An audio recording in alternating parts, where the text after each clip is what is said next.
नागपुर और रांची में पीएम नरेंद्र मोदी ने किया पावर ग्रिड का उद्घाटन। आने वाले दिनों में हर गांव तक बिजली पहुंचाने का वादा। रांची में पीएम मोदी के सामने सीएम हेमंत सोरेन की हूटिंग। सोरेन घटना को बताया सिस्टम के साथ बलात्कार। पीएम से संज्ञान लेने की अपील। उत्तराखंड के राज्यपाल अजीज कुरैशी की अर्जी पर सुनवाई। सुप्रीम कोर्ट ने केंद्र सरकार से 6 हफ्ते में मांगा जवाब। पद से हटाने के खिलाफ दी थी अर्जी। दिल्ली में ई रिक्शा पर बैन बरकरार। दिल्ली हाईकोर्ट ने 28 अगस्त तक ई रिक्शा चलाने पर लगाई पाबंदी।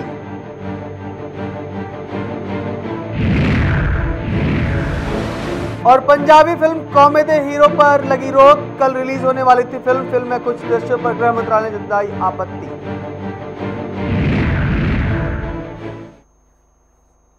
नमस्कार, मैं हूं शशांक विक्रम सिंह और आप देख रहे हैं रिपोर्टर 24/7। जिस तरीके से इस वक्त अगर नरेंद्र मोदी की बात करें तो लगातार वो दौरे किए जा रहे हैं, लगातार वादे कर रहे हैं, घोषणाएं कर रहे हैं और खास करके पावर प्रोजेक्ट में जो है उन्होंने एक बार फिर से 2 अलग अलग जगहों पर घोषणाएं की।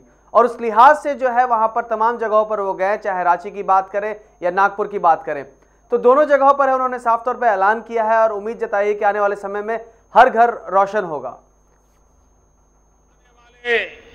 कुछ वर्षों में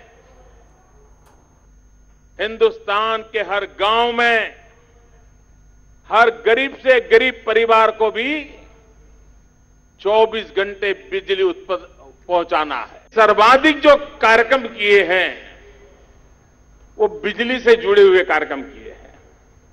मैं भूटान गया तो भूटान में बहुत पानी है, उस पानी के माध्यम से बिजली पैदा करना, सस्ती बिजली पैदा करने की संभावना है। अभी नेपाल गया तो नेपाल में भी हिमालय की नदियां बहुत है, उसमें से बिजली पैदा हो सकती है। बिजली के काम को वहां गति देने के लिए वहां की सरकार से विस्तार से बातें की। जम्मू कश्मीर गया, वहां भी पानी की संभावना है, वहां पर बिजली की चिंता की। बिजली आती है तो उसके साथ उद्योग भी आते हैं, रोजगार की संभावनाएं पैदा होती है। अपने इस क्षेत्र में आज 1000 मेगावाट बिजली का कारखाना राष्ट्र को समर्पित हो रहा है, लेकिन साथ साथ 1320 मेगावाट बिजली नई उत्पादन का एक और कारखाना लगाने का शिलान्यास भी हो रहा है। पहले भूटान, उसके बाद नेपाल और फिर नेपाल के बाद जम्मू कश्मीर और जम्मू कश्मीर के बाद नागपुर और फिर नागपुर के बाद रांची।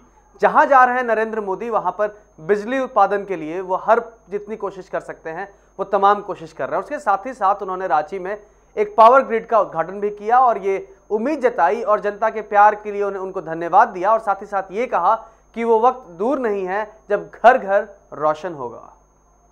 कल कैबिनेट में हमने एक महत्वपूर्ण फैसला किया खनिज संपदा की रॉयल्टी का, और उसके कारण झारखंड को करीब करीब 400 करोड़ रुपयों का फायदा होगा।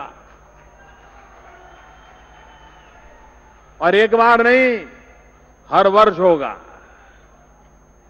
और इसके लिए हेमंत सोरेन जी को कभी दिल्ली नहीं आना पड़ा, न कभी मेरे पास आना पड़ा, न कभी मेमोरेंडम देना पड़ा। हम सामने से लेकर के आए हैं। क्यों? ये हमारा विश्वास है। विकास को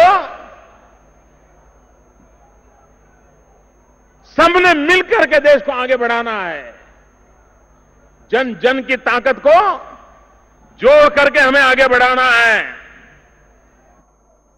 प्रधानमंत्री जब रांची पहुंचे थे उस दौरान जब उन्होंने जनसभा को संबोधित किया तो साफ तौर पर वहां के जनता को, झारखंड के लोगों को एक बात कही कि जिस तरीके से आपने मुझे प्यार दिया है उसे ब्याज समेत मैं लौटाऊंगा। आइए आपको सुनाते हैं क्या कुछ कहा उन्होंने अपने इस पूरे भाषण में।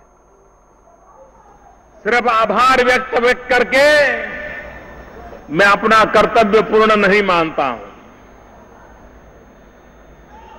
आपने जो प्यार दिया है उसे मैं ब्याज समेत लौटाने आया हूं। और विकास के माध्यम से मैं ये प्यार आपको ब्याज समेत लौटाने वाला हूं।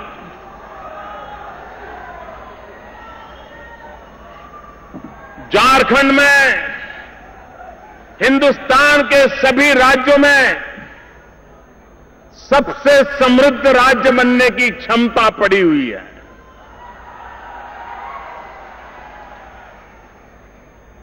अगर मैं गुजरात के अनुभव से कहूं तो गुजरात से भी अनेक गुना आगे बढ़ने की ताकत ये झारखंड राज्य में है। जिस राज्य के पास इतनी प्राकृतिक संपदा हो, जिस राज्य के पास ऐसे कर्तव्यवान नौजवान हो, जिस राज्य के पास बिरसा मुंडा जैसे महापुरुषों की त्याग और तपस्या की परंपरा हो, वो राज्य पीछे रहने के लिए पैदा हुआ ही नहीं है। विकास की नई ऊंचाइयों पर ले जाना चाहते हैं तो हमारी भारत माता का कोई भी हिस्सा दुर्बल नहीं होना चाहिए।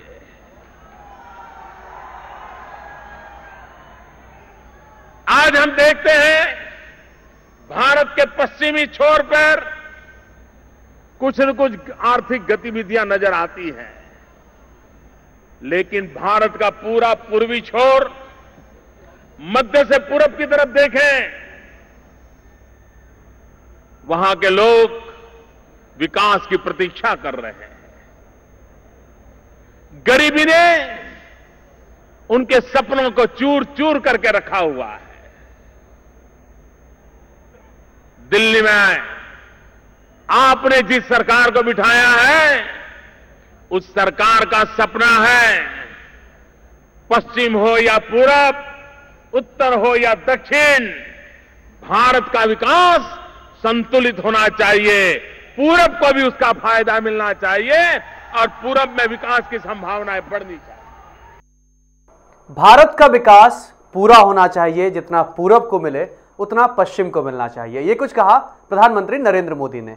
लेकिन उन्हीं के जिस तरह से लगातार जहां पे भी मंच पे जा रहे हैं, वो चाहे कैथल की बात की जाए या उसके बाद फिर रांची की बात की जाए, वहां पर न पूरब एक जैसा है न पश्चिम एक जैसा है। जहां एक और प्रधानमंत्री नरेंद्र मोदी को लेकर लोग तमाम तारीफें बटोरने की कोशिश कर रहे हैं और साथ ही साथ पॉजिटिव बयानबाजी कर रहे हैं, वहीं अगर हम वहां के मुख्यमंत्रियों की बात करें तो वो बेहद परेशान हैं और नरेंद्र मोदी के सामने उनके साथ मंच साझा करने से अब हिचक रहे हैं तमाम मुख्यमंत्री। और इसकी वजह सबसे बड़ी ये है कि इस वक्त लगातार जो है वहां की जनता जो है आक्रोश में है।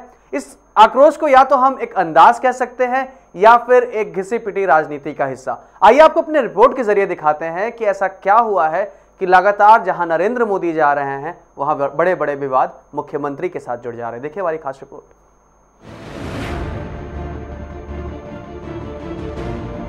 मोदी ने जब से देश की बागडोर संभाली है, लगता है बीजेपी को नई जान मिल गई है और क्षेत्रीय दल बीजेपी से निपटने के नुस्खे तलाशने में लग गए हैं। नहीं तो क्या ये यूं ही है कि बिहार से लेकर उत्तर प्रदेश तक जो कभी एक होने की सोच भी नहीं रहे थे, वो गले में हाथ डाले खड़े। बदलाव सिर्फ इतना ही नहीं हुआ है, लोग भी बदल गए हैं और इस बदलाव से मुसीबत हो रही है राज्यों के मुख्यमंत्रियों की। मोदी बहुत माहिर हैं सियासत की बाजी को जीतने और जीतने के लिए जमीन तैयार करने में। इसका सबूत वो कई बार दे चुके हैं। इस वक्त वो कुछ ऐसा ही कर रहे हैं। पिछले कुछ दिनों में अगर नरेंद्र मोदी के दौरों पर निगाह डाली जाए तो वो उन्हीं जगहों पर जा रहे हैं जहां पर विधानसभा चुनाव होने वाले हैं। इससे वो एक तीर से दो निशाने साध रहे हैं। एक तरफ तो वो प्रधानमंत्री का दायित्व भी पूरा करते हैं और पार्टी के लिए जमीन भी तैयार करते हैं। जम्मू कश्मीर, हरियाणा, झारखंड और महाराष्ट्र, इन 4 राज्यों में चुनाव होने वाले हैं और इन चारों राज्यों में हालत अच्छी नहीं है बीजेपी की। इस लिहाज से मोदी ये अच्छी तरह जानते हैं कि अगर अपनी हुकूमत बनाए रखनी है और साख बचाए रखनी है तो यहां से दूसरी पार्टियों का सफाया करना होगा। इसलिए उन्होंने परियोजनाओं के उद्घाटन के बहाने ही सही 4 में से 3 राज्यों का दौरा कर लिया है और इन सभी दौरों में कुछ इस तरह से उन्होंने अपने बाकपटुता का परिचय दिया कि लोगों ने उनके जुमलों पर तो तालियां बजाईं, लेकिन जब उसी राज्य के मुख्यमंत्री के बोलने की बारी आई तो लोगों ने उनकी हुटिंग शुरू कर दी। हरियाणा में तो यहां तक नौबत आ गई कि मुख्यमंत्री भूपेंद्र सिंह हुड्डा ने यह कह दिया कि वो कभी मोदी के बुलावे पर उनके मंच पर नहीं जाएंगे। और कुछ ऐसा ही हाल झारखंड में भी हुआ। अब ये समझना बहुत मुश्किल नहीं है कि प्रधानमंत्री रहते नरेंद्र मोदी दो जिम्मेदारियों का निर्वहन कर रहे हैं। एक तो देश के लिए सड़कें और बिजली देने का काम, और दल के लिए विरोधी मुख्यमंत्रियों की साख को समेटने का काम। Bureau report, reporter 24x7। एक रूप दो काम, ऐसा कुछ करते दिख रहे हैं इस वक्त देश के प्रधानमंत्री नरेंद्र मोदी। और इन्हीं वजहों से खफा हो चले हैं भूपेंद्र सिंह हुड्डा के बाद अब रांची से, जिस तरह से जो कुछ भी रांची में हुआ है, उसके बाद झारखंड के मुख्यमंत्री हेमंत सोरेन। उन्होंने साफ तौर पर कहा है कि जिस तरीके से ये सारी चीजें हो रही हैं वो निश्चित तौर पर सिस्टम के साथ बलात्कार है। सोरेन ने आरोप लगाते हुए सरकारी तंत्रों का राजनीतिकरण किया जा रहा है, ये भी आरोप साफ तौर पर प्रधानमंत्री पर लगाया है। और उसके साथ ही साथ सबसे अहम बात यह है कि जिस तरीके से जो ये हुटिंग का सिस्टम शुरू हुआ है, जो जिस तरीके की चीज़ें इस वक्त लगातार हो रही हैं, चाहे हम हरियाणा की बात करें, उसके बाद फिर झारखंड में ऐसा हुआ है। और इसी को देखते हुए महाराष्ट्र के चीफ मिनिस्टर ने बायकॉट किया नागपुर में प्रधानमंत्री के साथ मंच साझा करने का फैसले को लेकर। और उसके साथ ही साथ सबसे अहम बात ये देखने वाली है कि जिस तरीके से इस वक्त की राजनीति गरमाई हुई है, उस राजनीति के बीच प्रधानमंत्री नरेंद्र मोदी के दौरे उन्हीं प्रदेशों में हो रहे हैं जहां पे आगामी कुछ ही महीनों में विधानसभा चुनाव होने हैं। उस लिहाज से अगर वहां का उस प्रदेश के मुख्यमंत्री के खिलाफ आवाज जहां पे प्रधानमंत्री मौजूद है उस जगह से उठती है तो निश्चित तौर पर यह आवाज बहुत दूर तक जाती है। और इस सिलसिले को अब कैसे थामना है, ये तो आने वाला वक्त बताएगा कि विपक्ष क्या क्या तैयारियां करती है और किस तरीके से इस सिलसिले को वो थाम पाती है। लेकिन निश्चित तौर पर ये जनता का, हम कह सकते हैं कि जनता का जो विरोध है वो उसे जाहिर करने की कोशिश कर रही है, या फिर ये एक तरह की नई राजनीतिक साजिश रची जा रही है विपक्षियों के विरोध में।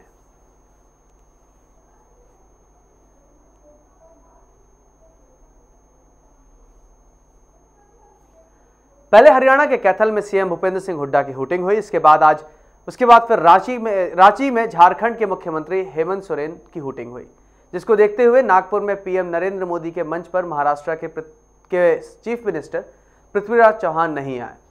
सीएम चौहान ने कल ही पीएम मोदी के कार्यक्रम में न आने की बात कही थी।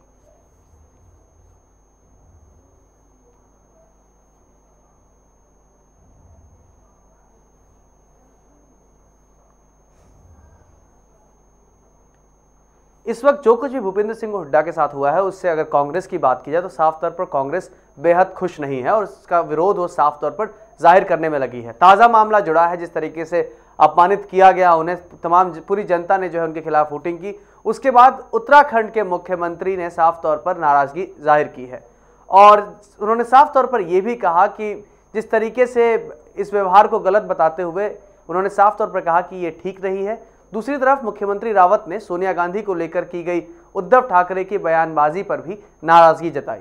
तो निश्चित तौर पर जिस तरीके से इस वक्त बयानबाजी चल रही है, बीजेपी की ओर से बात की जाए, शिवसेना की ओर से बात की जाए, तो कांग्रेस बेहद ही मुश्किल वक्त में इस वक्त फंसी हुई है और तमाम जो विरोधी दल हैं वो कोई मौका नहीं छोड़ रहे हैं कांग्रेस को कमज़ोर दिखाने में, चाहे वो बीजेपी हो चाहे कोई और दल हो। लेकिन निश्चित तौर पर इस वक्त अगर बीजेपी की बात की जाए तो जिस तरीके से इस वक्त केंद्र में शासित है, उसके साथ ही साथ वो उसका पूरा फायदा हर हाल में उठाने की कोशिश कर रही है, चाहे वो प्रधानमंत्री के माध्यम से तमाम योजनाओं के उद्घाटन की बात हो या फिर प्रदेश के मुख्यमंत्री की उसी के धरती पर हुटिंग की बात हो।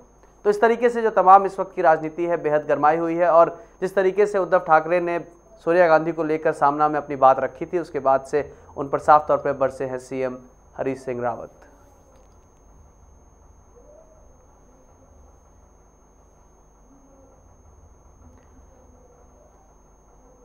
हरीश सिंह रावत की बात की जाए तो निश्चित तौर पर एक तरफ जो है वो खफा है, वहीं दूसरी तरफ उत्तराखंड के राज्यपाल अजीत कुरैशी की अर्जी पर सुनवाई करते हुए सुप्रीम कोर्ट ने केंद्र सरकार को नोटिस जारी कर दिया। तो जहां एक और केंद्र सरकार जो है, अगर बात करें तमाम विपक्षी दलों को परेशान करने में इनडायरेक्टली या डायरेक्टली लगी हुई है, वहीं दूसरी तरफ बीजेपी को या फिर केंद्र सरकार को परेशान कर रहे हैं उत्तराखंड के राज्यपाल अजीत कुरैशी, जिन्होंने साफ तौर पर सुप्रीम कोर्ट में अर्जी दाखिल की थी कि उन्हें बेवजह जो है पद खाली करने के लिए कहा जा रहा है, जिस पर कि सुप्रीम कोर्ट ने साफ तौर पर गृह सचिव को पत्र लिखते हुए उन्हें साफ तौर पर कहा है कि 6 हफ्ते के अंदर इस पर जवाब दिया जाए, क्योंकि उन्होंने साफ तौर पर जो आरोप लगाया है कि गृह सचिव ने उन्हें फ़ोन कर ये कहा था कि आप अपनी कुर्सी छोड़ दें और यहाँ से चले जाएं।